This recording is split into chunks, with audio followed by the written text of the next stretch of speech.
Günaydınlar. Tipimin kusuruna bakmayacaksınız, yeni uyandım.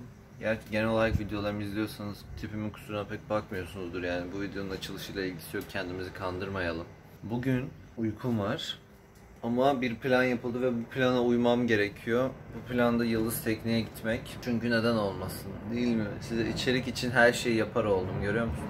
Şimdi kahvaltı falan yapacağım ve duş alacağım. Sonra da yarım saat içinde arkadaşımla buluşmam lazım. Hayatımıza inanılmaz açılarla devam ediyoruz çünkü kameramın şarjı bitmiş ve çıkmam gerekiyor. Yani neyse, kendime kahvaltı hazırlayacağım.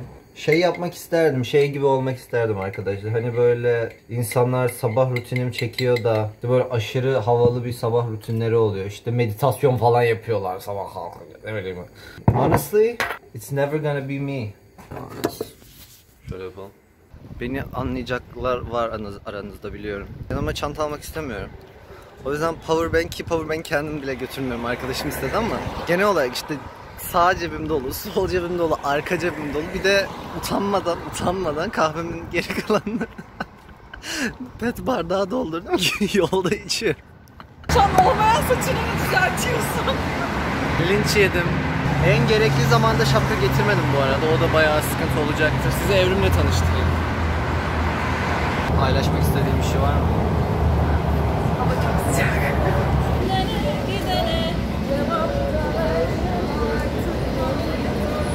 Evet. Hala Armita'yı bekliyoruz. Fenasın. Şu anda kampüse sızma planı yapıyoruz. Planı tekrar açıklar mısın Armita? Biraz sonra açıklasam olur. Çünkü biniyoruz. Denizlibağ Köprüsü'ne geldik. Enge bineceğiz. Büyük planımız bu yani. Yönetimi nasıl şaşırttık, güvenliği nasıl aştık ve Yıldız Tekne'ye nasıl sızdık. Girişimiz reddedildi. Biraz üzücü bir durum. Girmeye... Kapısından girdiğimiz. Evet. Misafir kartı falan veriyorlarmış. Bu güzel bir şey. ODTÜ'de öyle bir şey yok kesinlikle. Evrim ağlıyor. Allah'ın sıcak gününde niye sizinle gelmeyi kabul ettin?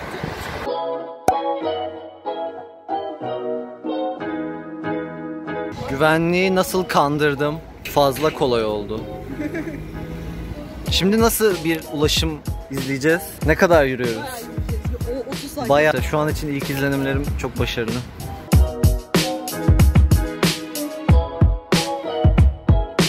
Bayağı güzel arabalar geçiyor. Galiba mezunlarınız zengin. Öğretmenlerimiz zengin.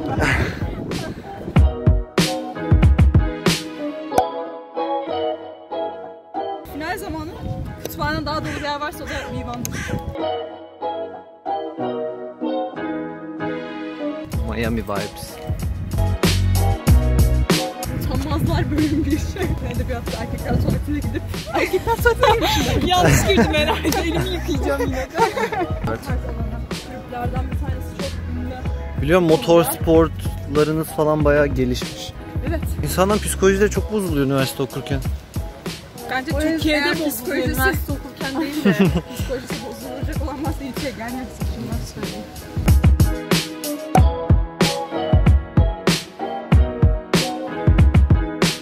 Hazırlık ve yabancı diller burada. Ya binalarınız çok yeni, bayıldım buna. Çok mu eski? ODTÜ'nün bina o kadar eski ki 1956'da yapılmış ve kalmış. Ne asıyor? Yıldız Teknik'te pek uzun boylu öğrenci yok galiba.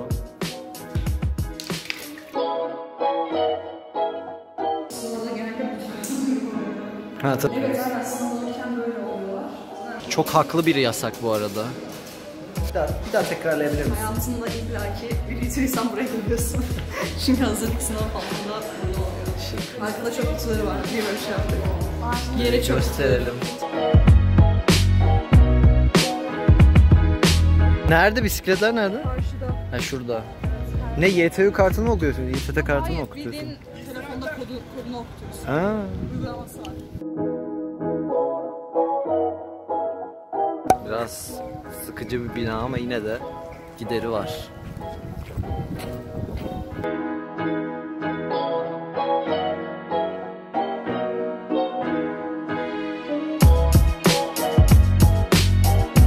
Sizin de mesela farklı fakültelerden aldığınız dersler var mı? Alabiliyorsun istediğine göre değişiyor. Kendi seçiyorsun. Saatini 1 saatlik video oluyor, 15 dakika çıkıyor. 10 dakika çıkıyor hatta. YouTuber olmak zor gençler. USB girişi bile var. Teknolojiye bak. Otomatlarınızdaki fiyatlara bakmak istiyorum bir saniye. Evet ya, İstanbul fark ediyor gerçekten.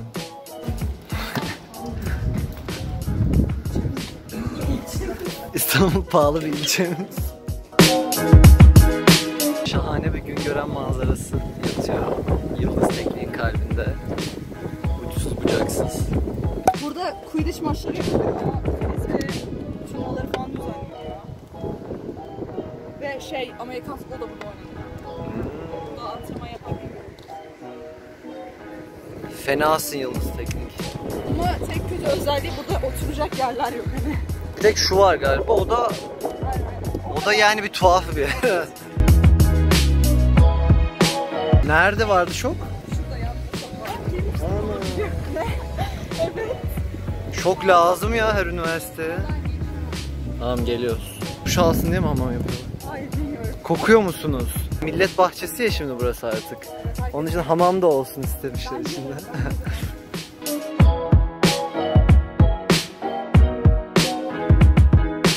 Sanat tasarıma girdik. Ve yani terk edilmiş bir şeye benziyor. Zombi istilasından sonra. Sebebini anlamadığımız bir şekilde. Asla çalamam.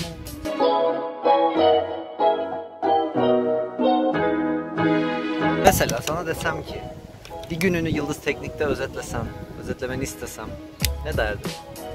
Derse giriyoruz, sonra yemek yiyoruz, sonra tekrar derse gidiyoruz, sonra gidiyoruz. Genellikle bu kadar. Bu kadar mı? Yani eğlenmiyoruz. Peki yurtçular mesela ne yapıyor? Genelde buradalar mı yoksa yurt taraflarına mı takılıyorlar? Ya kulüplere gidenler var genellikle. Kulüplerin nerede mesela kulüplerin çoğu? Burada mı çoğu burada toplanıyorlar? ama işte Best falan olsun, o diğerleri şeyde, Beşiktaş kampüsü. Anlıyorum. Soru soruyorum. İlk izlenimlerin neler? Köpekler çok tatlı. Kanalına abone olmayı ve yorum yapmayı unutmayın. Ve Evet. beğeni de atmayın.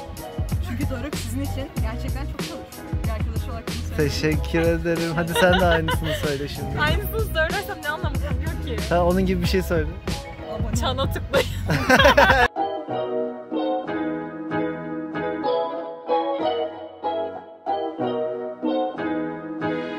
Aman Allah'ım, açık. Açık ve şu anda burası sanat tasarım olduğundan ama burası tiner kokusu. Ne kadar sanat ve tasarım.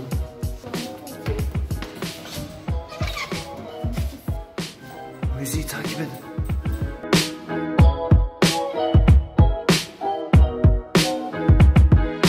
Hayır, Evrim o birisinin.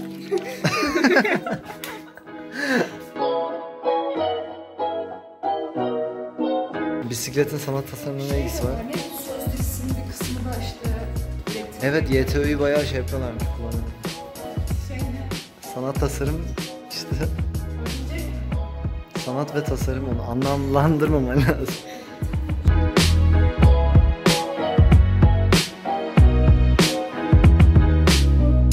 Şeye daha çok benziyor, ruh emiciye. Hoş geldiniz gençler. Sonsuz kalıyoruz. Evet. Ne kadar dışarısı sıcak olsa burası hep soğuk oluyor.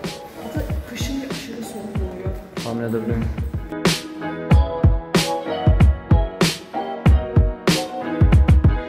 Mesela şu an neredeyiz? Yıldız Kafe mi? Yıldız Kafe'deyiz. Esiyor, gayet güzel. Dondurma yedik. Şimdi nereye gidiyoruz? Kimya Metalurji'ye gidiyoruz. Şurada. Orada görüşürüz.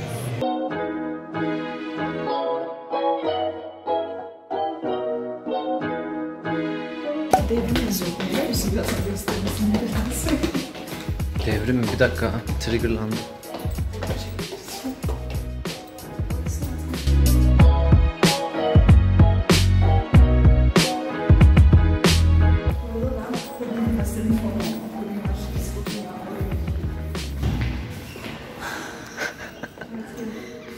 Duvarlarda kopyalar yazıyor genellikle. Bir şey diyeyim, fark edilmiyor mu bunlar? Şeyler tavanlarda metal olduğu için yağmur falan yağdığında böyle tıt tıt tıt tıt tıt bütün tavanları yapıyoruz. Daha fazla YouTube içeriği için videoyu beğenmeyi, amcanızla paylaşmayı ve çanı açmayı unutmayın. Annenize beğendirmeyin. Instagram profilinizde paylaşıp 3 kişiyi etiketlemeyi unutmayın.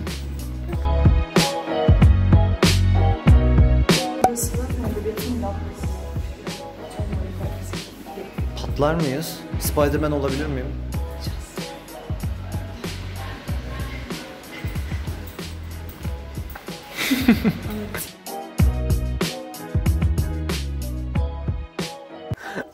Sınıflar.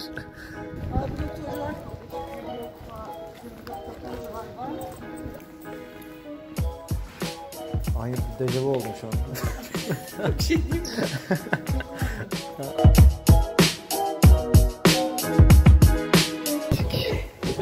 Fenasınız ha.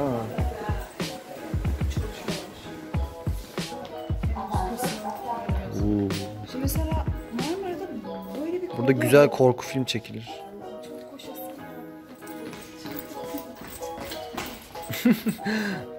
Amfi de göstereyim şurada bak. Aynı zamanda. Bak hani B blok, zemin kat, amfi.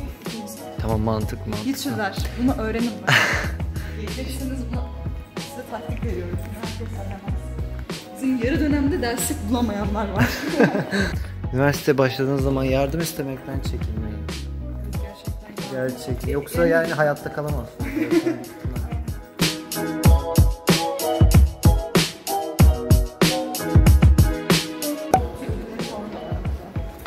Robot günleri, serbest kategori birincisi. Evet. Ay tripim. Kim 10. diyor. Ben bu sene 16.sını düzenledik.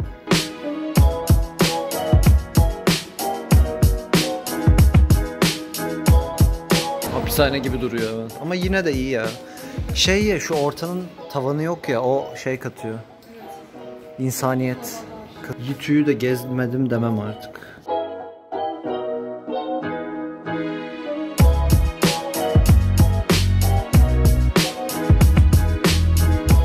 Gezdirdiği için Armita'ya teşekkürlerimi sunuyorum. Teşekkür ederim. Gençler sizi buraya beklerim. Aynen. YouTube'ya bekliyoruz. Yemek yiyeceğiz. Bu kısımların eğlenceli olacağını düşünmüyorum. O yüzden... Neden video çekiyorsunuz? Hayır. Bunu bir kapanış yapmam lazım. Vloglarımı asla kapatmıyorum çünkü. Kendinize iyi bakın. Evet. Ama o YTÜ'de bitti. Sonra sonsuza kadar YTÜ'de yaşamışız gibi oluyor. Evet. Amacın bu muydu yoksa? Evet, amacı o değil mi? Neyse, hadi bay bay. Kendinize iyi bakın. Beğenin falan. Siz ne yapacağınızı biliyorsunuz.